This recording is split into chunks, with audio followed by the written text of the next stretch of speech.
आदाब नाज़रीन, सियासी जंग में आपका खैर मकदम है। मैं हूं तहसीन मुनव्वर। वो जबर भी देखा है तारीख की नजरों ने, लम्हों ने खता की थी, सदियों ने सजा पाई। सियासी जंग जो है ये वोटों के लिए जंग है, ये कोई आपसी मतभेद की जंग नहीं है। जमहूरियत में जब भी सियासी जंग होती है उसका मतलब यह होता है कि हम अपनी पसंद के मुताबिक, अपने ख्यालात के मुताबिक और उन पार्टियों के मंशूर के मुताबिक, उनके मैनिफेस्टो के मुताबिक हम उनको चुनते हैं और उसके बाद अपनी 5 साल की किस्मत का फैसला उनके हाथ में दे देते हैं। अब देखना यह है कि हम आज सियासी जंग में मौजूद हैं।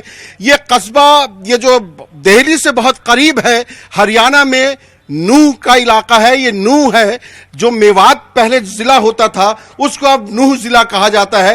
ये पूरा मेवात का इलाका है। अगर आप देखेंगे तो मेवात के साथ तारीख ने इंसाफ नहीं किया है, जबकि मेवातियों ने और मेवात के लोगों ने तारीख के साथ बहुत इंसाफ किया है। जो लोग बाबर की औलादों को कहते हैं कि वापस चले जाओ, उनको यह मालूम होना चाहिए कि यह वही मेवात है जहां पे राजा हसन खान मेवाती ने बाबर के सामने खड़े होकर अब उसका मुकाबला किया था राणा सांगे के साथ मिलकर, और बाबर के सामने नहीं झुका था, जबकि बाबर ने कहा था कि तू भी कलमा गो है, हम भी कलमा गो हैं, हम दोनों मुसलमान हैं, तू हमारे साथ आ जा।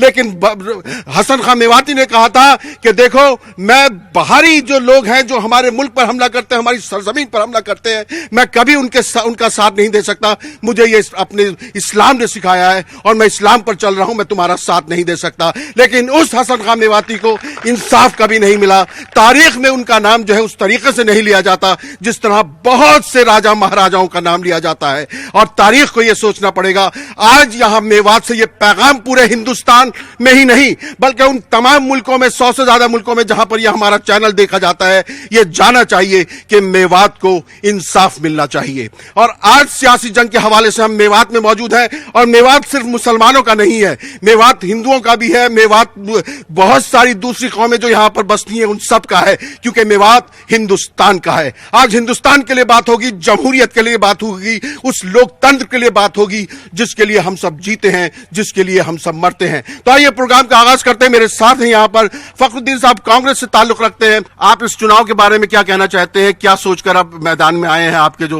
उम्मीदवार हैं यहां पर? ये चुनाव लोकतंत्र को बचाने के लिए, एक गंगा जमुना तहजीब को बचाने के लिए, एक हमारे आपसी भाईचारे को बचाने के लिए, हमारे और पूरी तरह विकास के लिए इस इलाके को जो नेग्लेक्ट किया है उसके लिए हमारे उम्मीदवार इस मैदान में आए हैं। आपकी तो हुकूमतें बहुत रही हैं, उस दौरान भी ये नेग्लेक्ट हुआ?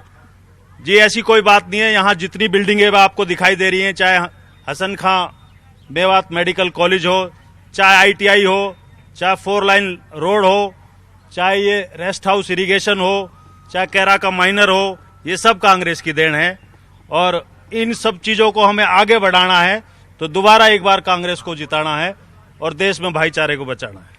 चलिए, और हमारे दरमियान मौजूद हैं जननायक जनता पार्टी JJP के योगेश शर्मा जी। और ये JJP वो पार्टी है जिसने आम आदमी पार्टी के साथ इत्तेहाद किया है यहां पर, और ये एक बिल्कुल नई पार्टी है। आखिर इस पार्टी की जरूरत क्यों पड़ गई? देखिए, आज की सबसे पहले तो मैं आप सबका स्वागत करता हूं, नमस्कार करता हूं। आज का विषय आपका लोकसभा है, और लोकसभा के विषय पे मैं मेवात की इस पावन धरा से ये कहना चाहता हूं कि जिस तरह के हालात और भेदभाव आज तक की सरकारों ने मेवात के साथ किए, यहाँ का जो पिछड़ापन के लिए जिम्मेवार हैं, चाहे कांग्रेस की सरकार 10 साल पीछे रही हो, 5 साल से भारतीय जनता पार्टी का यहाँ हरियाणा प्रदेश में राज है, लेकिन मेवात के विषय में किसी ने भी आज तक, मैं यहाँ से मात्र 30 किलोमीटर की दूरी पर जब हम बादशाहपुर पार करेंगे तो आप एक ऐसा महसूस करेंगे कि हम शायद दूसरी धरा पर यहाँ पहुँच गए हैं। लेकिन जैसे ही आप मेवात की तरफ प्रस्थान करते हैं तो महसूस होता है कि जो 70 साल राजनीति का पिछड़ापन मेवात ने झेला है, उसकी वजह सिर्फ और सिर्फ, मैं पीछे 10 साल कांग्रेस ने राज किया, आज 5 साल से इन्होंने जो जुमले, जो वादे, जो बड़ी बड़ी बातें अपने घोषणा पत्र में की, अगर एक भी, ये बराबर में मेरे साथी खड़े हैं, अभी आप इनसे बात करेंगे, मैं इनसे 4 सवाल पूछना चाह रहा हूं कि आपने पिछले 5 साल में कितने हॉस्पिटल या कितने डॉक्टर मेवात में अवेलेबल किए, कितने आपने स्कूल, आज भी मैं काउंटिंग में इन्हें बताने के लिए तैयार हूं कि आज ऐसे हॉस्पिटल और स्कूल मेवात में हैं, ना टीचर है। 500 करोड़ की लागत से बना हुआ मेडिकल कॉलेज मेवात में, ये कबूल करना पड़ेगा इन्हें कि वहां आज माँ बहन अगर कोई डिलीवरी के लिए जाती है तो उनकी डिलीवरी जेंट्स डॉक्टर करते हैं। ये वहां गायनीज की नर्स तक उपलब्ध नहीं करा सकते और ये वादे करते हैं, बड़े बड़े लफ्फेबाजी मारते हैं। और इनकी हालत आज ये है कि इनके सांसद महोदय कल जब गए, कल सांसद महोदय इनके गांव में ढूंढा हेड़ा की बात कर रहा हूं, वहां बोलने के लिए, बैठने के लिए मना कर दिया गया कि आप 5 साल, और मेवात की सम्मानित जनता बैठी है, 15 साल में अगर एक भी बात ये बताएं कि 15 साल में 15 सेकंड किसी ने भी सांसद की शक्ल देखी हो तो मैं ये डिबेट छोड़ के जाने के लिए तैयार हूं। लेकिन मैंने ये भी सुना है वहां उनसे ये कहा गया कि खैर आप तो मोदी जी का चेहरा है, हम तो मोदी जी को वोट देंगे, आपको शायद नहीं दे, लेकिन हमें मोदी जी को देना है। तो क्या सिर्फ मोदी जी के नाम पर ही वोट लेना है, काम पर नहीं लेना?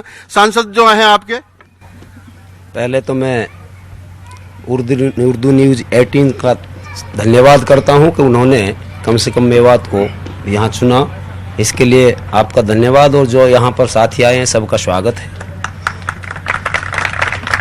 देखो, मोदी जी देश का चेहरा है, लोगों की भावना मोदी जी के साथ जुड़ी हुई है। रही हमारे जो एमपी हैं, जो देश लेवल के काम हैं, ये अभी मेरे साथी कह रहे थे कि उनकी शक्ल नहीं देखी। 3 जिले उनके सांसद में, जो संसदीय क्षेत्र है, 3 जिले आते हैं। उसके अलावा पिछली सरकारों में सांसदों पे कोई काम नहीं हुआ करता था। मोदी सरकार जब से बनी है, मेरे ख्याल से जब मोदी जी खुद 4 और 5 घंटे, 4 घंटे अपना आराम करते हैं, तो ज्यादा से ज्यादा सांसद भी 6 और 7 घंटा आराम करते हैं। बाकी सारा टाइम अपने काम में और देश के लिए लगाते हैं। रही काम की बात, 90,000 करोड़ का एक मुंबई एक्सप्रेसवे जो मेवात से निकाला है, बहुत बड़ी उपलब्धि है। जो मेवात के लगभग 80-85 गांवों को टच करके मुंबई को निकलता है, ये 90,000 करोड़ का प्रोजेक्ट है। ये पिछली सरकारों ने नहीं दिया, ये हमारी सरकार ने दिया है। इसके अलावा एक यहां लोकल मांग, उसका जिसका आधारशिला सोनिया गांधी और भूपेंद्र सिंह हुड्डा जी रख चुके थे, वो तिजारा और हमारा नगीना मार्ग हमारी सरकार ने किया है और उस पर काम जोरों से चल रहा है। अभी मेरे साथी काम के लिए कह रहे थे, एक रोड कांग्रेस सरकार में बीमा रोड जाता है, राजस्थान को टच करता है, उसके लिए लोगों के गले फट गए कहते कहते हमारा बीमा रोड बनवाया जा, लेकिन कांग्रेस सरकार 10 साल तक उसको नहीं बना पाई। हमारी सरकार आई, तुरंत सबसे पहले बीमा रोड का काम किया और आज उस रोड पे फर्राटे से गाड़ी चल रही है। इसके अलावा जहां पानी की, पेयजल की समस्या सबसे ज्यादा हमारी मेवात में, फिरोजपुर जिरका के लगभग 85 गांवों को 263 करोड़ की योजना से हमारे सीएम साहब ने उसकी आधारशिला रखी और गांव में तेजी से काम चल रहा है। 263 करोड़ रेन्यूअल पेयजल योजना, ये बहुत बड़ी योजना है। एक हमारे मेवात कैनाल का मुद्दा, मेरे ख्याल से जब से हम पैदा हुए हैं, जब से सुनते आ रहे हैं जी। और उस मेवात कैनाल का मुद्दा, यहां का कोई नेता, यहां चौधरी खुर्शीद मिनिस्टर हुआ करते थे, वित्त मंत्री, उस टाइम में उसके सामने जब फाइल गई तो उसने कहा इस फाइल के लिए, इस बजट के लिए मेरे पास पैसा नहीं है, इस फाइल को हटाओ, आगे देखेंगे। मेवात का रहने वाला, उसको हमारी सरकार ने 650 करोड़ रुपए और उसका आधारशिला हमारी सरकार ने रखी है, मेवात कैनाल के जो है। चलिए मैं बाकी लोगों से भी पूछ लूं, क्योंकि आपके पास तो पूरी लिस्ट है। चौधरी रमजान साहब, आप वकील भी हैं, समाज सेवी भी हैं। जिस तरह कह रहे थे जाहिद भाई, क्या काम हुए हैं या काम नहीं हुए हैं? क्योंकि जब पॉलिटिकल पार्टियों से पूछा जाएगा तो वो इसमें कमी बताएंगे। आप तो एक समाज सेवी हैं, आपको क्या दिखाई देता है? तहसीन भाई, ये वो जरखेज इलाका है जिन्होंने हिंदुस्तान की बका के लिए, आज़ादी के लिए अपनी जान लगा दी, इज्जत आबरू बचाने के लिए, इस देश के लिए कुर्बानी दी, बलिदान दिया। लेकिन जब सरकारों को कुछ देने की बात आई। तीनों दो बड़ी पार्टियों के नुमाइंदे यहाँ खड़े हुए हैं, बीजेपी और कांग्रेस का लंबा शासन रहा है, बीजेपी का 5 साल का रहा है, और बीच में जो इनेलो पार्टी के रहे अभी शर्मा जी जो बात कर रहे थे, वो भी लंबे अरसे तक यहाँ राज में रहे। मैं उनसे 2-3 सवाल पूछने चाहता हूँ कि ये रेल की सीटी कब बजेगी? आजादी के बाद से लोग इंतजार कर रहे हैं कि रेल की सीटी बजेगी। इन खेतों की प्यास कब बुझेगी? ये पानी की प्यास कब बुझेगी? किसान की इज्जत कब होगी? यहाँ पर यूनिवर्सिटी में बच्चे कब आएंगे? महिला जो हमारी स्टूडेंट्स हैं उनके लिए स्कूल कब बनेंगे? यहाँ पर सड़कें कब बनेंगी? जो खूनी रोड, जहाँ पर 2 एक्सीडेंट हर रोज एवरेज के हो रहे हैं, रोज मांग कर रहे हैं, यहाँ पर एक रोड यहाँ बनाया नहीं जा रहा। इन सरकारों से मैं पूछना चाहता हूँ, मैं ये पूछना चाहता हूँ कि क्यों इसी पेरा फेरी में जब आप पलवल से एंटर होते हैं तो आपको पता लग जाएगा कि पता नहीं कौन सा आदिवासियों का इलाका आ गया। जब आप सोहना से एंटर होंगे, जब यहां अलवर से एंटर होंगे, जब यहां रिवाड़ी से धारोड़ा से एंटर होंगे, तो आपको खुद ब खुद क्यों एहसास हो जाता है कि अब आप अति पिछड़े इलाके में प्रवेश कर चुके हैं। अगर इनकी नीयतें, इनकी नीतियां इतनी ठीक हैं तो ये फर्क क्यों है कि हिंदुस्तान में जहां जिस कौम ने सबसे बड़ा बलिदान दिया, आज तरक्की में वो सबसे पीछे है। और सबसे पीछे नहीं तहसीन भाई, आज अगर नीति आयोग ने जिस कौम को और इलाके को सबसे देश में पिछड़ा हुआ जिला घोषित किया है तो उसका नाम नूह है। अगर इन्होंने इतनी तरक्की की है तो फिर ये सवाल क्यों खड़ा है, पिछड़ेपन का कलंक हमारे ऊपर क्यों लगा है? नहीं, बिल्कुल सही बात है, सबसे पिछड़ा इलाका कहलाता है। लेकिन क्या आप लोग रेल की सीटी सुनना चाहते हैं वाकई?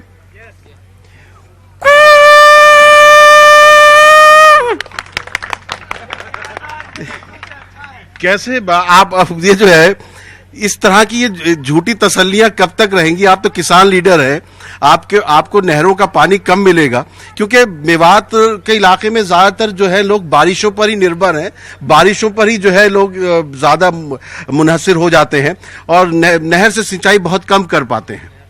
देखो, सही बात तो ये है कि जो ये सरकार, आप खेत से आ रहे हैं क्या अभी? हाँ, और काम ही ये खेत का ही काम है। अच्छा, काम ही खेत का है। तो आजकल खेत में क्या चल रहा है? गेहूं तो कट गए होंगे? हाँ, नहीं, गेहूं भी कटाई चल रही है, भूस भरे जा रहे हैं, गेहूं अंदर करे जा रहे हैं। हाँ। और आप जाके देखो, मंडी में भी बैठना पड़ रहा अभी तो। ये सरकार, गेहूं का क्या रेट मिल रहा है? गेहूं का रेट तो चलो जो सरकार ने वादा किया था उस पर तो सरकार खरी नहीं उतर रही, उस पर सरकार खरी नहीं उतरी जो वादा किया था। क्या वादा क्या किया था? हमसे सरकार ने वादा किया था कि भाई हम स्वामीनाथन रिपोर्ट लागू करेंगे, वो आज तक इन्हें ना करी, जबकि इन्हें मैनिफेस्टो में दिया था। सबसे पहली बात। दूसरी बात यह है कि इन्हें एक बात और कही थी कि भाई किसान को और जो सेना पे जवान है उसकी सुरक्षा की पूरी जिम्मेवारी हम लेंगे।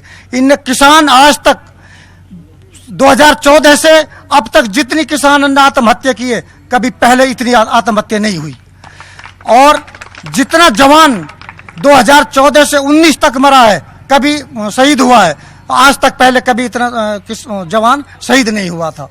और एक बात यू है कि खाली बात मेवात की नहीं है, मैं किसान हूं, किसान की हैसियत से जब हमने सरकार से ये कही हमने फसल बीमा योजना की कोई जरूरत नहीं है, आज फसल बीमा योजना के ऊपर अब भिवानी से आगे एक बहलगांव है, उसको 1 महीना होगा धरना पे बैठे मेरे किसानों को वहां पे, और इलाहाबाद बैंक के ताला लगा हुआ है। ये झूठी सरकार है। इस सरकार ने किसानों, ये पूरी तरह किसानों के विरोधी सरकार है। अच्छा, यही झूठी सरकार है? जितनी सरकारें आते हैं वही ऐसी निकलती हैं? देखो, वैसे तो ये सब मौसेरे भाई हैं। अच्छा। बाकी इस सरकार ने जो किसानों के साथ वादे किए थे वो एक भी वादा इनने पूरा नहीं किया। मैं आपको ये भी बता देना चाहता हूं, जब इससे पहले कांग्रेस की सरकार थी, उनने गलतियां की थी, उनकी गलतियों का खामियाजा उनको पूरे देश में भुगतना पड़ा।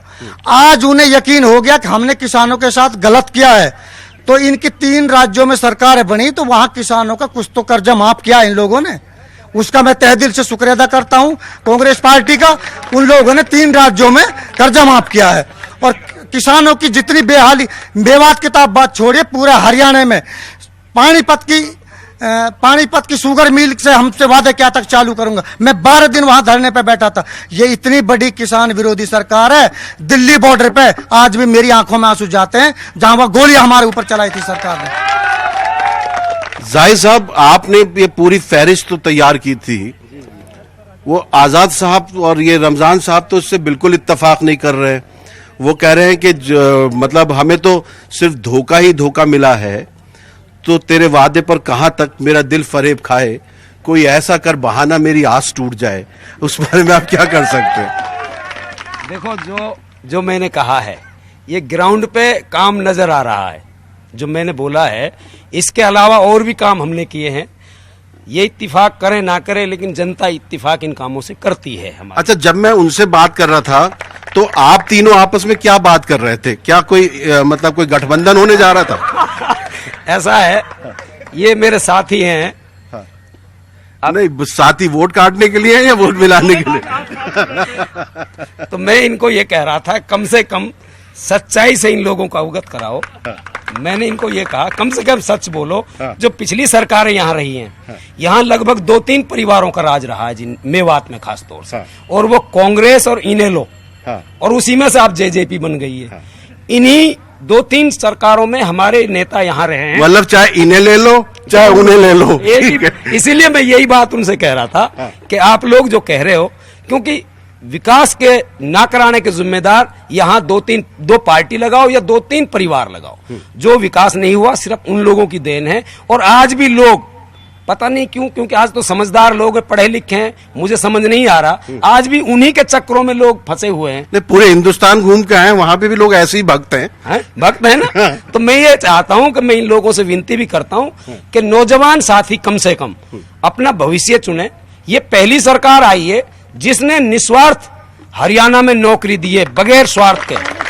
ये पहली सरकार, आऊंगा आपके पास, आऊंगा, पहली सरकार है जिसने रोजगार दिया है। यहाँ हमारे यहाँ पहले कोई एसडीएम नहीं लगा, मेरे गांव का टाई का एसडीएम लगा है। 250 वो तो अपनी मेहनत से यूपीएससी करके आया होगा या आपने पीछे से पुश किया? लेकिन नहीं, आप लोग क्या यूपीएससी में सिलेक्शन करवाते हैं क्या? वही उसी बात का मैं जवाब दूंगा कि यहाँ जो है किसी का साथ भेदभाव नहीं, पर्ची सिस्टम नहीं। यहाँ तो उसकी जो क्षमता है वो क्षमता के हिसाब से आया है। लेकिन उसने पहले भी टेस्ट दिया था। मैं इसलिए कह रहा हूं उस लड़के ने पहले भी टेस्ट दिया था, क्षमता पहले भी थी, लेकिन उसको नेग्लेक्ट किया गया। हमारी सरकार ने जो क्षमता है जिसके अंदर, उसको एक्सेप्ट किया है और बगैर भेदभाव की नौकरी दी है। चलिए, मैं एक बात आपसे पूछता हूं, जैसे दिल्ली में जामिया हमदर्द है, बॉम्बे में हज हाउस है, जामिया मिल्लिया इस्लामिया है, ज़कात फाउंडेशन ऑफ इंडिया है, वहां पर यूपीएससी के लिए बच्चों की कोचिंग करवाई जाती है और बहुत मजबूती के साथ करवाई जाती है। क्या आपकी अगर सरकार दोबारा आती है या आपकी अभी सरकार यहां पर है, आप ठक्कर साहब से कहकर यहां मेवात में यूपीएससी की तैयारी के लिए मेवात के बच्चों के लिए कोचिंग इंस्टीट्यूट खुलवाएंगे? जरूर खुलवाएंगे। आपने जो ये कहा बहुत अच्छी बात है, इसकी जरूरत है, इसका हम जरूर जो है प्रस्ताव रखेंगे, करवाएंगे इसको। जी सर। योगेश शर्मा जी, इन्हें ले लो चाहे उन्हें ले लो, वो कह रहे हैं कि सब चाहे किसी को भी ले लो, सब एक जैसे ही होते हैं। लेकिन बात यह है कि कौन सी बात कहां कैसे कही जाती है, ये सलीका हो तो हर बात सुनी जाती है। मैं आपके पास आऊंगा दोस्त, अभी इसके बाद आप ही लोगों का नंबर है। हमारे अभी सम्मानित साथी नौकरी के विषय पे बात कर रहे थे, मैं थोड़ा सा टाइम लूंगा आपका। इन्होंने जो 5 साल पहले वादे किए थे, 2 करोड़ देश में और 2 लाख प्रति वर्ष हरियाणा प्रदेश में नौकरी देने का वादा किया था, और 2 लाख के हिसाब से 5 साल में 10 लाख नौकरी अब तक इन्हें दे देनी चाहिए थी। लेकिन इनने गलती से अभी पिछले टाइम एमएससी एमबीएड जो पढ़े लिखे हरियाणा प्रदेश के सम्मानित युवाओं को चपरासी की नौकरी 66,000 देके ऐसा एहसान धरा है हरियाणा प्रदेश की जनता पे, चाहे इनका सीएम हो चाहे इनके मंत्री हो, सिर्फ और सिर्फ 66,000 की बात कर रहे हैं। उनके हाथ में चपरासी बना के पानी के गिलास, उन्हें झाड़ू मारने पे हरियाणा प्रदेश के युवाओं को इन्होंने मजबूर कर दिया, जिसकी ये वाहवाही लूटते हैं। लेकिन मैं मेवात पे विशेष तौर पे दोबारा आना चाहता हूँ। मैं फिर पूछना चाहूंगा इनसे, आप कह रहे थे कि बहुत लंबी लिस्ट बना रखी है, मैं बड़े गर्व के साथ कह सकता हूं, जो काम जमीन पे करेगा उसे लिस्ट लिख के लाने की जरूरत नहीं होती, वो जनता को दिखाई देते हैं काम। खड़ा होकर कोई साथी बताए बीच में, जो ये बरगला रहे हैं, जो ये झूठे आश्वासन इसी तरह इन्होंने 5 साल पहले दिए, अब फिर दे रहे हैं। वो तो कह रहे हैं लिस्ट इतने काम कर दिए कि याद रखना मुश्किल हो रहा है, उनके साथ तो परेशानी है। एक भी काम अगर हमारा सांसद गिनवा दे कि मैंने मेवात के लिए ये किया है। और मैं आपको एक बात बताना चाहता हूं, ये हरियाणा के इतिहास में पहला सांसद है जिसकी ग्रांट लैप्स हुई है, वापस गई है, किसी के भी काम नहीं आई। पिछली बार इन्होंने वादा किया था कि रेल में बैठ के वोट मांगने आऊंगा, अब किस मुंह से हमारी मेवात में ये वोट मांगने आएगा, मुझे बताया जाए। और आपको बात बता दूं, इनसे बात करो हॉस्पिटल की, ये जवाब देते हैं रोडों का। पंडित जी ने क्वेश्चन पूछा कि हॉस्पिटल में हमारे डॉक्टर्स नहीं है, गायनी की नर्स नहीं है, डॉक्टर्स नहीं है, ये जवाब दे रहे रोडों का। रोड हमारा अगर आप नूह से लेकर रामगढ़ तक का 4 लाइन करवा देते तो हर महीने लगभग 30 से 35 एक्सीडेंट और 30 से 35 मौत इस रोड पर होती हैं। ये हमारा रोड का विकास है। नहीं, वो बात तो वो भी कहते, देखिए ये मैं आपके पास आऊंगा जाहिद भाई, जिस तरह रोड की उन्होंने रमजान साहब ने भी कहा कि मतलब खूनी सड़क हो गई है, उसका नाम मुझे किसी नॉवेल का प्लॉट नजर आता है, खूनी सड़क। तो ये मतलब क्या हम लोग इतने बेहिस हो चुके हैं कि जहां पर रोजाना हादसे हो रहे हैं, समाज मिलकर भी उसको नहीं रोक पाता है, या उसके लिए भी सरकार की ही जरूरत पड़ती है? सरकार कुछ क्यों नहीं कर पाती है? मैं जो फकरू भाई कह रहे हैं उस बात का मैं जवाब दे रहा हूं। पिछली सरकार में आफ्ताब अहमद यहां से मंत्री हुआ करते थे, उसने इस रोड की आधारशिला भी रखवाई थी, पिछली सरकारों की बात है। उसके बाद फकरू भाई भी हमारी पार्टी में थे, अभी 6 महीना पहले हमारी पार्टी से गए हैं। और ये जो हमारा मंत्री है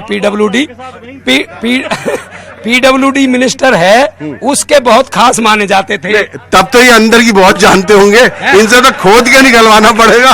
इसके अलावा जी, जो ये हमने 90,000 करोड़ का जो रोड मुंबई एक्सप्रेस वे जो दिया है, इसको देने के बाद कुछ ऐसा लगा कि ये समस्या इस रोड से हल हो जाएगी। लेकिन ये दोबारा इस बात पे चर्चा हुई है कि भाई ये रोड भी जरूरी है, वो बड़ा रोड देना भी जरूरी था, लेकिन उसके साथ में ये रोड भी है, तो ये रोड भी हम जल्दी इसको पूरा करवाएंगे इंशाल्लाह। कोई ज्यादा टाइम इसमें नहीं लगेगा, ये हमारा वादा है। आप टीचर के विषय में बोले, आप स्वास्थ्य के विषय में बोले, आपने कितने गांवों में बिजली दी है, आप इस विषय में बोले, कितने 5 साल में मेवात के स्कूल अपग्रेड किए, आपने कितने स्कूल अपग्रेड किए, बताएंगे। देखो सुनो, एक मिनट, अरे रुकिए, हम बताएंगे।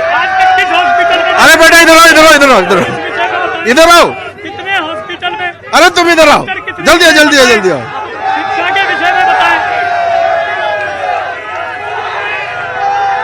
ये अकेले पढ़ रहे हैं, तुम इनकी तरफ से कुछ बोलोगे? मैं जी भाई साहब एक मिनट जी, एक मिनट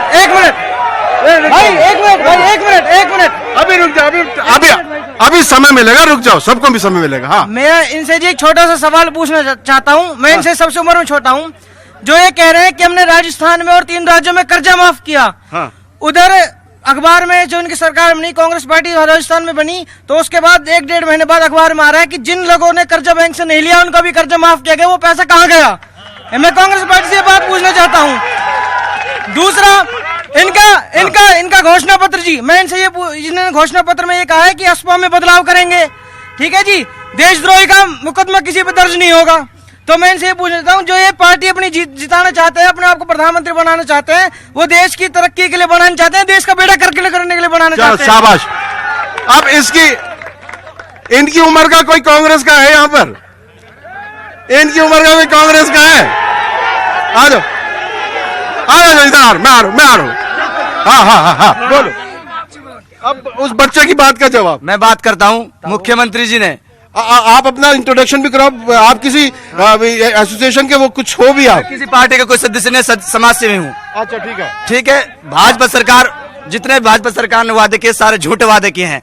मुख्यमंत्री जी ने मुझे 1.5 साल पहले एक वादा किया था, तुझे नौकरी दी जाएगी, आज तक कुछ नौकरी नहीं मिली मुझे।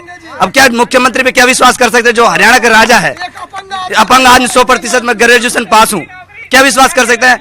हम सामुदायिक बात करते हैं, हमारे एक सामुदायिक स्वास्थ्य केंद्र नूह में है, वहाँ ना तो कोई एक्सरे मशीन, ना एक्सरे डॉक्टर है, ना अल्ट्रासाउंड की सुविधा है, और न ही कुछ वहाँ डॉक्टर हैं, ना गायनी डॉक्टर है। अब बात करते हैं मेडिकल नलड़ की, ना वहाँ कोई डॉक्टर है, वहाँ गर्भवती नीचे ही हो सकती है, नीचे हो जाती हैं।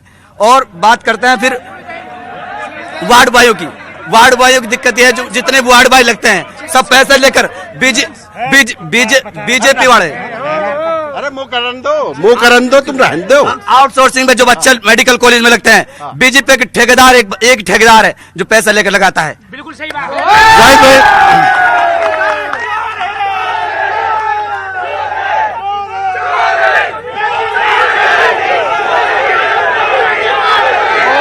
ठीक है हो गया चलो हो गया। जाहिद भाई नहीं ठीक है, एक नारा इधर से आएगा तो दूसरा उधर से आएगा ही, इसमें कोई उसकी वो बात है ही नहीं। लेकिन जाहिद भाई, ये दिव्यांग है और आपके वजीर आजम जो है नरेंद्र मोदी जी, उन्होंने ही ये शब्द दिव्यांग दिया है और उन्होंने कहा है कि इनका हमें ख्याल रखना है। अगर इसके साथ वादा किया है, जैसा कि पीछे वाले लोग भी कह रहे हैं, तो उसे नौकरी मिलने में ताखिर क्यों है? देखो, वादा किया था, वादा ये किया था कि भाई इसको इसके हिसाब से कहीं ग्रेजुएट है, वो ग्रेजुएट है, नौकरी तो जो टेस्ट का जो बेस है उसी पे दी जाती है। लेकिन इसका कहने का मतलब ये है कि भाई मुझे ये कह दिया था कि भाई इसको कहीं एडजस्ट कर लेना, ये नहीं कहा था कि इसको परमानेंट कोई जॉब दे देना, क्योंकि परमानेंट न मुख्यमंत्री दे सकता न कोई और कार्यकर्ता दे सकता। ये सिर्फ इसको ये था कि भाई डीसी रेट जो होते हैं अपने ठेकेदारी रेट पे कहीं इसको एडजस्ट कर देना। और ये प्रयास हमने भी इसके साथ बात की, लेकिन ये खुद जो अफसर, चलिए आप अब इसको एडजस्ट करवा देंगे कहीं पर? आप ये मतलब नेशनल टीवी पर वादा कर रहे हैं? देखो, अगर इसमें क्षमता है कुछ काम करने की तो करवा देंगे। इस तरह दबाव से कैसे होंगे? नहीं, किस तरह का दबाव है आपके ऊपर? आप पे किस तरह का दबाव है? ये लोग, कौन आप पर दबाव डाल रहा है? जो सामने कह रहा है, ये इस तरह जो सामने ये कहता है कि भाई मेरे को कहा था, सीएम साहब ने ये नहीं कहा कि भाई ये इसको नौकरी दे दो, परमानेंट जॉब दे दो। इसको ये कहा कहीं इसको भाई देख लेना, एडजस्ट कर लेना। अच्छा, ठीक है नाज़रीन, यहाँ वक्त तक मुख्तसर वक्फे का, उसके बाद हम हाज़रीन के पास जाएंगे। मेरे पास से वो गुजरे, मेरा हाल तक न पूछा, मैं ये कैसे मान जाऊं, वो दूर जाके रोए। लौट कर आते हैं मुख्तसर वक्फे के बाद। दर बदर करती है, आवारा बना देती है, भूख इंसान को बंजारा बना देती है। नाज़रीन, सियासी जंग में आज हम हरियाणा में मेवात में हैं। नूह जिले में ये मेवात इलाका है और ये जो मेवाती हैं, अगर आप इनकी तारीख देखते हैं, 1857 भी देखिए या 1527, बाबर तक से जो है इन्होंने लोहा लिया था राणा सांगा के साथ मिलकर, जब हसन खां मेवाती थे। उसके बाद चौधरी यासीन को देखिए आप, 1931 में देखिए अलवर के राजा के खिलाफ उन्होंने जब तहरीक चलाई थी, उस तहरीक को मुसलमानों की तहरीक कहने की कोशिश हुई, लेकिन उसके बाद भी उसका उन्होंने मुकाबला किया। और फिर 1947 में जब बंटवारा हुआ, उस दौरान गांधी जी इस इलाके में आए, उन्होंने वादा किया कि तुम्हारे साथ, मेवातियों के साथ इंसाफ होगा, मेव कौम के साथ इंसाफ होगा। इस वादे पर यहां पर लोग रुके थे। अब देखना यह है कि तारीख ने मेवातियों के साथ इंसाफ किया है कि नहीं। आइए मैं बात करता हूं, हमारे बीच में बहुत सारे लोग मौजूद हैं, मैं उनसे बात करना चाहूंगा। जी, सबसे पहले मैं बीजेपी के जो कैंडिडेट खड़े हैं आपके सामने, इनसे पूछना चाहूंगा, ये कह रहे हैं कि मुख्यमंत्री नौकरी नहीं दे सकते, फिर चौटाला साहब को अंदर क्यों डाल रखा बीजेपी सरकार ने? First number. सेकंड नंबर पे मैं बात करता हूं कि सुरक्षा की बात करते हैं।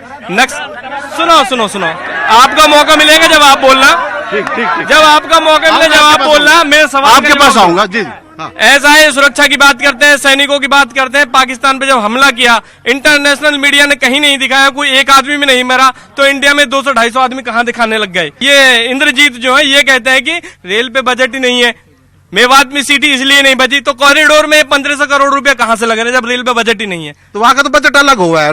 बात बजट तो है कि इन्होंने डिमांड ही नहीं करी, कभी डिमांड नहीं करी, इन्होंने कभी मांग ही नहीं उठाई संसद में। रेल बजट में ही कभी इन्होंने कहा कि हमारे लिए मेवात की सीटी की बात हो। आज ये वोट मांगने आ जाते हैं। ठीक है जी। आपको बताना चाहता हूं नौकरियों के बारे में। हरियाणा में 12 ड्राफ्ट मैनों की वैकेंसी निकली और जिसमें से हमारे 10 कैंडिडेट मेवात डिस्ट्रिक्ट के थे, और इससे बड़ी मेवात के लिए परिवर्तन कभी नहीं हो सकता।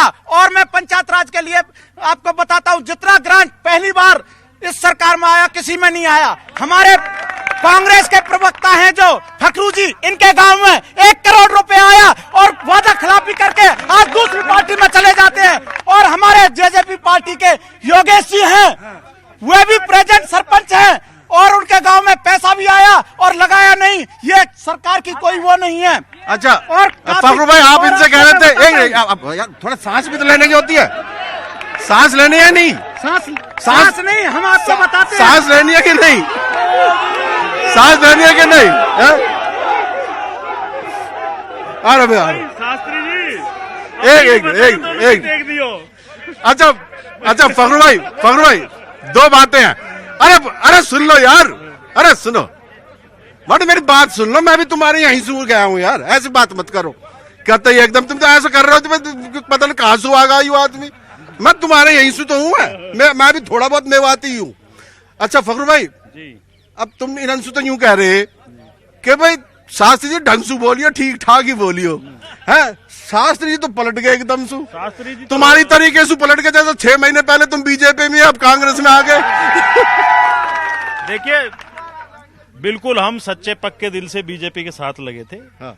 लेकिन जब इनका रवैया देखा, इनका पक्षपात भेदभाव देखा, और बिल्कुल एक तरफ से मतलब नाम भी करते हैं और कुछ करना भी नहीं चाहते अल्पसंख्यक के लिए, तो इन सब बातों को देखते हुए हमने जब ये कुछ करके ही नहीं दे रहे थे तब पार्टी को छोड़ा मजबूर होकर, ऐसे नहीं छोड़ा। अच्छा दूसरी बात, आ रहा हूँ जाहिद भाई, ये तो यूं कह रहे हैं उठकर तो आ गए तेरी बज़्म से, मगर ये दिल ही जानता है कि किस दिल से आए हैं। देखो, मैं फखरुद्दीन भाई को एक ही बात कहूंगा कि ये पहली सरकार है जिसका कोई नूह जिले में विधायक नहीं है, और आप ऑन प्रूफ देख सकते हो। अरे सांसद तो है। बात यहाँ नीचे लेवल पे चल रही है। हाँ। सांसद के जो काम है मैंने बताए, आप मंत्री भी है, वो तो मंत्री भी है, सांसद भी है। हाँ। लेकिन विधानसभा में कोई विधायक नहीं है। फिर भी हमारे यहाँ इतने विकास किए हैं जितने पिछली सरकारों ने, जो 60 साल में नहीं कर पाए, वो 5 साल में हमारी सरकार ने।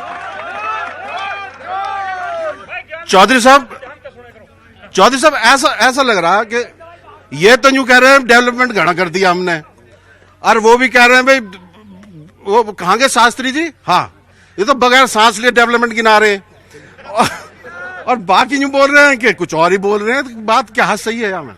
देखिए, 2 बड़ी पार्टियों के नेता हैं यहाँ, और एक ऐसे पार्टी का नेता है जो बीच में खड़ा है, जो इन्हीं के साथ मिलजुल कर राज करता रहा है। अच्छा। मैं ये पूछना चाहता हूँ, यहाँ पर एक वो जो अरविंद केजरीवाल कहता है सब मिले हुए हैं जी। हाँ, मिले हुए हैं सभी आपस में। हाँ। तो मैं ये पूछना चाहता हूँ कि एकमात्र रोजगार यहाँ ड्राइवर ही है। 1 लाख के आसपास ड्राइवर यहाँ अपनी रोजी रोटी कमाते हैं। पिछले कांग्रेस की सरकार ने एक क्लॉज लगाकर ड्राइवरी के जो लाइसेंस थे उनको रिन्यू होने से बंद कर दिया, और बीजेपी ने उसको बहाल नहीं किया। यानी दोनों ने एक तरह का काम किया। यहाँ पर 60,000 के रोजगार को, जो स्वयं खुद खोजा हुआ रोजगार था, अपना सर्जित किया हुआ रोजगार था, उस पे लात मार के 60,000 ड्राइवरों को घर पे बिठा रखा है। नहीं जाहिद भाई, ये वाकई ये बहुत बड़ा मसला है, ये बहुत बड़ा मसला है जो 10th का मैट्रिक का जो उसमें वो लगा दिया गया है क्लॉज। और मोदी जी तो खुद ये, जब आप स्किल इंडिया की बात करते हैं तो उसमें लोगों को सेल्फ सफिशिएंट बनाना होता है। बहुत से लोगों ने गाड़ियां लगा दी, कुछ कर दिया, ड्राइविंग करके अपना घर वर चला रहे थे, आज वो सारे बेरोजगार है। 5 साल हो गए। नहीं, 5 साल नहीं, पिछली सरकार में यहाँ का ही जो आफ्ताब अहमद जी परिवहन मंत्री थे, उसी के टाइम में रोक लगी थी, और इसमें कानून इन्होंने बना दिया, जो 10वीं मैट्रिक होगा उसी का लाइसेंस रिन्यूअल होगा। अब ये एकदम से तो हट नहीं सकती, इसके लिए प्रयास कर रहे हैं, और इसको हम जो है बहुत ही जल्दी इसको हटाया जाएगा।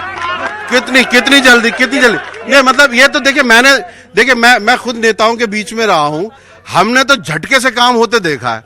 ऐसा है जी, झटके से काम होता देखा है।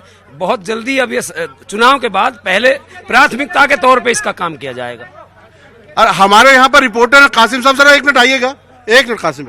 इन सब की बातें सुन के आपको हैरानी होती है या सुकून मिलता है? सर, सुकून मिलने जैसी मेवात में कोई बात अभी तक दिखती नहीं है। अगर देश में सबसे पिछड़ा हुआ जिला मेवात घोषित होता है तो हम सबके लिए एक शर्मनाक बात है। सरकारें कहती बहुत कुछ हैं लेकिन करती कुछ नहीं है, चाहे वो किसी की भी सरकार रही हो। मेवात को जो मिलना चाहिए था वो इसके हिस्से में नहीं मिला। हाँ, कुछ अब प्रयास पिछले कुछ 10, 15, 20 सालों से होने शुरू हुए हैं, लेकिन अभी भी मेवात को बहुत सारी विकास की दरकार है। यहाँ के युवाओं को रोजगार की तलाश है और बहुत सारे काम होने बाकी हैं। यूनिवर्सिटी की मांग लगातार उठ रही है, रेल की मांग उठ रही है, मेवात कैनाल की मांग उठ रही है और भी बहुत सारी एम्स की बात यहाँ लगातार उठ रही है। 4 मार्गीय अलवर रोड को बनाने की बात हो, तो ऐसी बहुत सारी डिमांड इस इलाके। एक साहब कोई पर्चा देके गए थे, आपके पास है क्या वो? जी, वो उन्होंने उसमें कहीं पर भी जज्बाती मुद्दे नहीं है, उसमें सिर्फ यहाँ के इलाकों की मांग है। मेवाती आवाम का घोषणा पत्र कह के ये मेवात के विकास में हम सब है मैदान में, ये कोई मोहम्मद इरशाद मेव हैं समस्त मेवाती आवाम की तरफ से। इन्होंने एक ये 21 पॉइंट का इनका वो है और उसमें उन्होंने मेवात के पीड़ित परिवार जो है मॉब लिंचिंग के हैं, लाइसेंस नवीकरण है शिक्षक कैडर के साथ, उसके बाद केंद्रीय विश्वविद्यालय, केंद्रीय विद्यालय और उस तरह के डेवलपमेंट की बातें की हैं इन्होंने। तो असल चीज यह है कि देखिए, मैं पूरे हिंदुस्तान का दौरा करके यहां पहुंचा हूं। क्या जज्बाती बातें करके असल मुद्दे जो होते हैं इलाके के वो पिछड़ जाते हैं और उसके जिम्मेदार नेता हैं या आप लोग खुद हैं? कौन बोलेगा इस पर? मेरा नाम मोहम्मद इरशाद मेव है। अच्छा, वो आप ही ने पर्चा दिया था? अच्छा, एक्चुअल में हम जितनी भी जो भी सरकारें यहाँ पे आई हैं उन्होंने हमारा वोट का इस्तेमाल किया है। सिर्फ ये बातें तो बहुत बड़ी बड़ी करते हैं। नहीं, यहाँ पे अगर शिक्षा की बात करें, शिक्षा में कोई कुछ नहीं है। 240 स्कूल ऐसे हैं जिनमें टीचर्स तक नहीं है यहाँ पे। ये बड़ी बड़ी बातें करते हैं, सबका साथ सबका विकास। यहाँ पे रोजगार के क्या साधन है? एक ड्राइवर का जो खुद का रोजगार था वो भी इन्होंने खत्म कर दिया। मतलब कांग्रेस ने खत्म किया, इन्होंने बहाल नहीं किया उसको।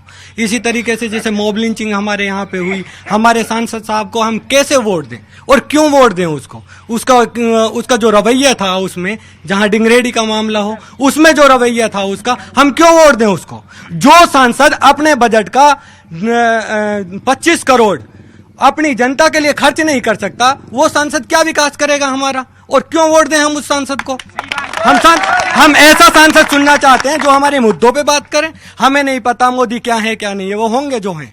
हमें मोदी से कुछ लेने देने नहीं है। हमारा जो जमीनी स्तर का जो विकास है वो होना चाहिए, हमें कुछ लेना देना नहीं। विकास जो है वो अहम हो जाता है। जी, आपका नाम क्या है? मेरा नाम सर जुल्फिकार अली है, मैं एडवोकेट हूँ और मेवात विकास सभा एक संगठन है यहाँ पे, उसका मैं फिलहाल जनरल सेक्रेटरी हूँ। आप कह रहे थे कि सिर्फ ये जो मुद्दों को घुमा दिया जाता है इसके लिए जिम्मेदार कौन है? दरअसल ये स्ट्रेटजी पार्टियां बनाती हैं क्योंकि ये कुछ करती तो है नहीं, फिर पब्लिक का माइंड डाइवर्ट किया जाता है। मैं अपने स्थानीय मुद्दों पर ही आऊंगा। हमने सर मिनी सेक्रेटरीट के सामने अभी 1 महीने तक धरना किया ड्राइविंग लाइसेंस के रिन्यूअल के लिए और आउटसोर्सिंग में धांधलेबाजी को रोकने के लिए। ये जो कह रहे हैं कि भाई कांग्रेस के टाइम पे ये हुआ था, ये ठीक है कि एक्ट में जो प्रोविजन हुआ था वो कांग्रेस के टाइम पे हुआ था, लेकिन स्टेट सरकार को ऑर्डिनेंस उसमें ला सकती है, एक बात। दूसरा, स्टेट सरकार उसको एग्जम्प्ट भी कर सकती है, उस पढ़े लिखे की जो शर्त है उसको, ये एक्ट में लिखा हुआ है।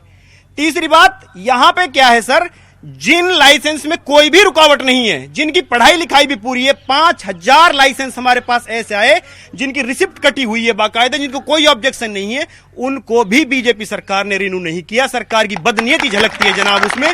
और वही बच्चे जिनका लाइसेंस गुड़गांवा से के एड्रेस पे है, गुड़गांव या रेवाड़ी में उनका नाम है, वहां उनका फट देसी जाते ही लाइसेंस रिन्यू हो जाता है। वहां कोई एक्ट नहीं रहता, वहां पे कोई कंडीशन नहीं रहती। 25,000 रुपए बच्चे से ले लिए जाते हैं। ये करप्शन हो रहा है। एक तरफ कही जाती है ईमानदारी की बात कही जाती है, दूसरी तरफ ये बात करी जा रही है। एक मिनट। दूसरा मैं सर आउटसोर्सिंग पे जवाब ले लूं, इस पे जवाब ले लूं मैं।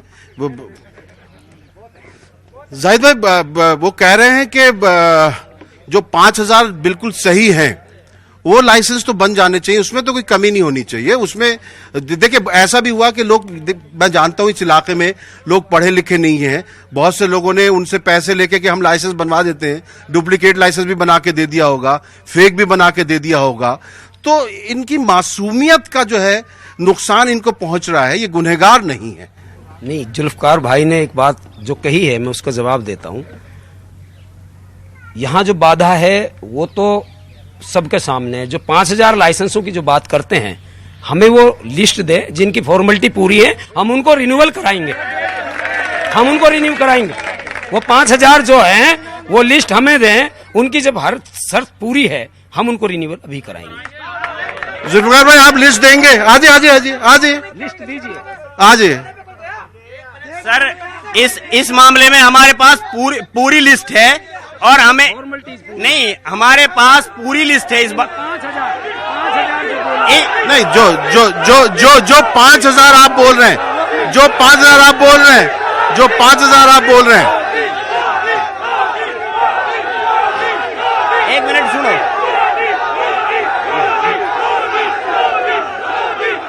अरे भाई सुनो तो सही, सुनो तो सही। आ जाओ आ जाओ। मेरे पास एक मिनट जाहिद भाई, ये आपको बोलने नहीं दे रहे, लेकिन मोदी मोदी कह रहे हैं जी। ड्राइवर लाइसेंसों पे मैं एक बात बताऊंगा। हाँ कांग्रेस के टाइम में लाइसेंस बंद हुए थे सन 2013 में। हाँ। लेकिन हमारे यहाँ जाति धर्म को देखते हुए कांग्रेस के जो नेता हैं धरने पे जाते हैं और हमारे यहाँ के आवाम के लोग उनका स्वागत करते हैं। क्या ये दोगलापन नहीं है? बंद किया था उसी उन लोगों को, जिन लोगों ने लाइसेंस बंद करे, आप उनका स्वागत कर रहे हो धरने पे, भगाओ उनको, लाइसेंस खुल जाएंगे। चलिए ठीक है, अब आप इनको 5,000 की लिस्ट देंगे जो तैयार है, और वो जो है ये बना के देंगे। ठीक, नहीं आ जाता हूं मैं। अच्छा, आजाद मोहम्मद साहब, देश तो आजाद हो चुका और आप भी आजाद हैं, आपका नाम भी आजाद है, उसके बाद देश के लोग जो है परेशान क्यों हैं?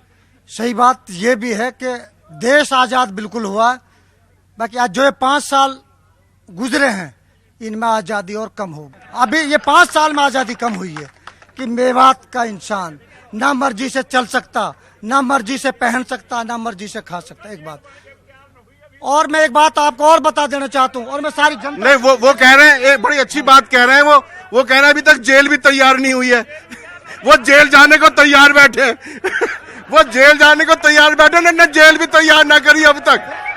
देखो, इस देश के बचाने के लिए हम जेल भी जा सकते हैं, किसान भी देश में है, जवान भी देश में। मैं किसान की बात कर रहा हूँ, मैं किसान की बात कर रहा हूँ।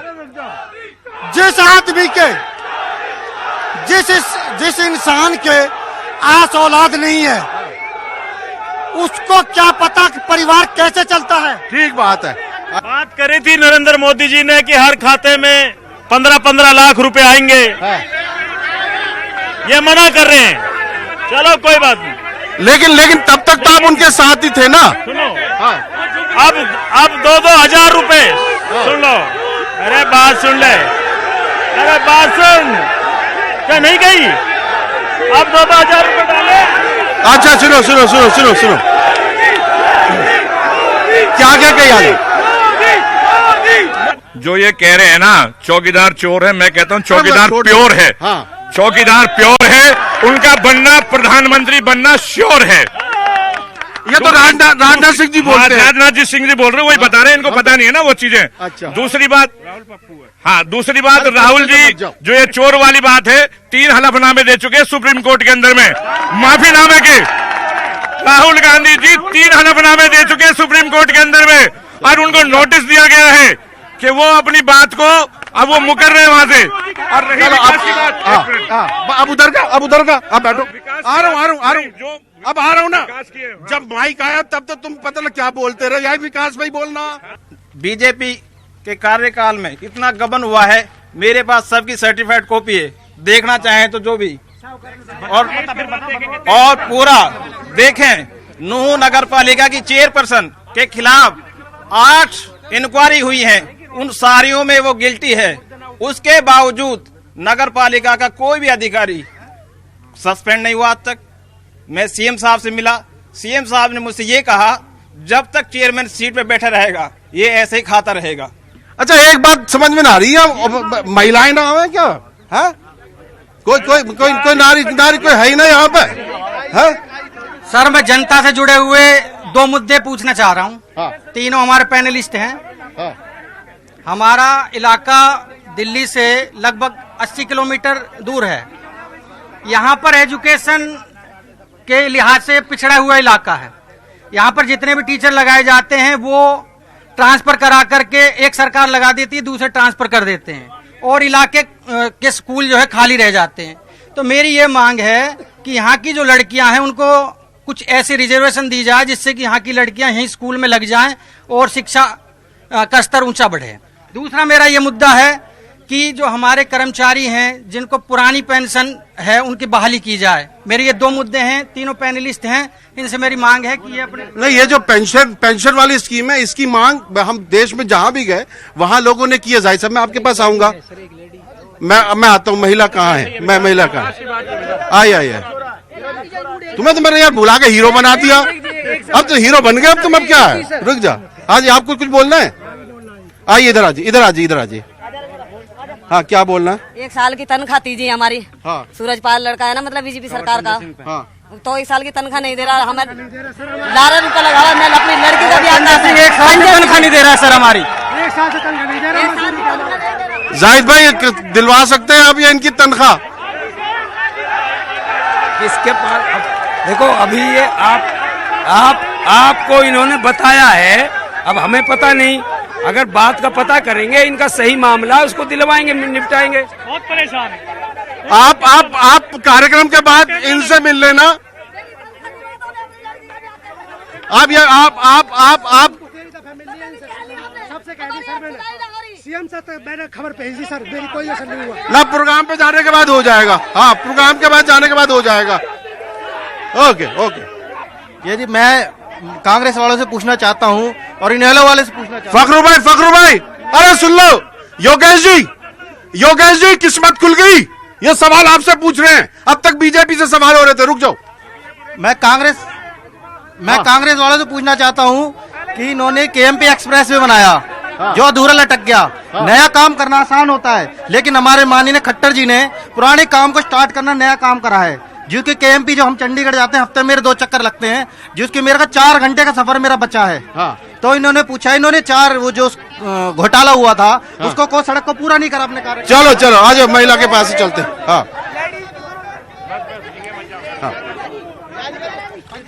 अच्छा सुनो, अब इन्होंने कह दिया है आप इनसे मिल लेना, काम ना हो। कासिम भाई कहाँ हो? कासिम भाई इधर आओ। 1 मिनट। आप इनके अगर इनका काम ना हो स्टोरी बना के भेजना, हम इन्हें चलाएंगे अपने चैनल पे, ठीक है? चल वो उनका बात पूरी नहीं हुई। हाँ। 2-2 हजार रुपए अभी किसानों के खातों में कुछ खातों में इस सरकार ने डाले हैं, लेकिन राहुल गांधी जी ने कहा है कि मेरी सरकार जिस दिन बनेगी मैं 5 करोड़ लोगों को 72,000 रुपया सालाना दूंगा। ये झूठ है, बढ़ गई है सरकार, बोले जा रहा। तो वो ये कह रहे हैं सरकार तो राहुल गांधी की बनेगी नहीं, ये तो झूठ हो गया। वो ये कह रहे हैं। हाँ। नहीं, इनकी तरह झूठे नहीं है। राहुल गांधी जी जो कहते हैं वो करके दिखाते हैं, इसमें कोई शक नहीं। आखिर में हाँ, योगेश जी आखिर में आपको क्या कहना है? हाँ। मैं मेवात की सम्मानित जनता से ये कहना चाहता हूं कि आज हरियाणा प्रदेश में जितने भी सांसद का चुनाव लोग लड़ रहे हैं, 15 साल आपके बीच में राविंदर जी रहे, उनको आपने देखा। उससे पहले के सांसदों को आपने देखा। जननायक जनता पार्टी ने भारत के इतिहास में हरियाणा प्रदेश का सबसे पढ़ा लिखा युवक मेवात की धरा से आपके बीच में भेजा है। आप उनका अगर सहयोग करेंगे, मैं वादा करके जा रहा हूं कि वो आपके वादे पे खरे उतरेंगे। चलिए, बहुत अच्छी बात है। आजाद मोहम्मद साहब, बस मुख्तसर बता दीजिए कि आप जो नया जो नुमाइंदा चुनने वाले हैं उससे क्या चाहते हैं? उससे हम सिर्फ ये चाहते हैं कि वो देश की, जनता की, किसानों की और जवानों की बात करे, उसको हम चाहते हैं। और जो देश को बांटने का काम करेगा उसको हम नहीं चाहते। एक चीज और इसके साथ साथ जो ये लोग कह रहे हैं 2,000 रुपए खाते में डाले, पहली बात तो कम से कम 3% लोगों के खाते में वो पैसे आए थे। दूसरी बात इसमें गरीब किसान को, थोड़ा जो फालतू किसान उसको भी इनने बटा दिया, जबकि किसान और किसान सब सेम होता है। एक बात ये हो गई। और एक बात ये है कि किसान जितनी आत्महत्या कर रहा है वो आत्महत्या रुकनी चाहिए। ठीक है, हो गया। जाहिद भाई, आखिर में आप क्या देख रहे हैं जब ये लोग वोट डालने जाएंगे तो राव इंद्रजीत सिंह साहब के 5 साल देखेंगे या मोदी जी के 5 साल देखेंगे? ये हरियाणा सरकार के भी 5 साल देखेंगे और केंद्र सरकार के भी 5 साल देखेंगे। जो हरियाणा सरकार और केंद्र सरकार ने बिना भेदभाव के सबका साथ सबका विकास का नारा सार्थक किया है, उस बात को लेकर अपना मत देंगे और ये सोचेंगे कि जिसने इस निर्विरोध मतलब अपने जो है हिसाब से जो विकास किया है मेवात में बिना भेदभाव के विकास किया है, वो भारतीय जनता पार्टी और किसी ने नहीं किया। ठीक है रमजान साहब, आखिर में आपको क्या कहना है? मैं ये जो 2 देश की बड़ी पार्टियां हैं, एक पार्टी ने हिंदुओं को बंधक बना रखा है, एक पार्टी ने मुसलमानों को बंधक बना रखा है। मैं ये कहना चाहता हूं कि बिना बंधक बनाए हुए देश को आजादी के साथ, जैसे मुल्क आजाद हुआ है उसके साथ हमको आजाद रहना सिखाएं। जीते कोई भी, देश नहीं हारना चाहिए। अगर बहुत अच्छी बात है। इसी बात पे आज का प्रोग्राम हम यहाँ खत्म कर रहे हैं कि देश जीतना चाहिए, चाहे कोई कैंडिडेट जीते ना जीते। और मेरी तरफ से सिर्फ एक मांग है आज हरियाणा के मेवात से मैं मांग कर रहा हूं, सबसे जो भी सरकार आने वाली है उससे मांग कर रहा हूं मैं, मेवात के साथ इंसाफ करना। जो भी आए यहाँ पर मेवातियों के साथ नाइंसाफी नहीं होनी चाहिए। मेवात इंसाफ चाहता है। मेवात ने तारीख में बहुत कुर्बानियां दी हैं। मेवात के साथ इंसाफ होना चाहिए। बहुत बहुत शुक्रिया, आदाब।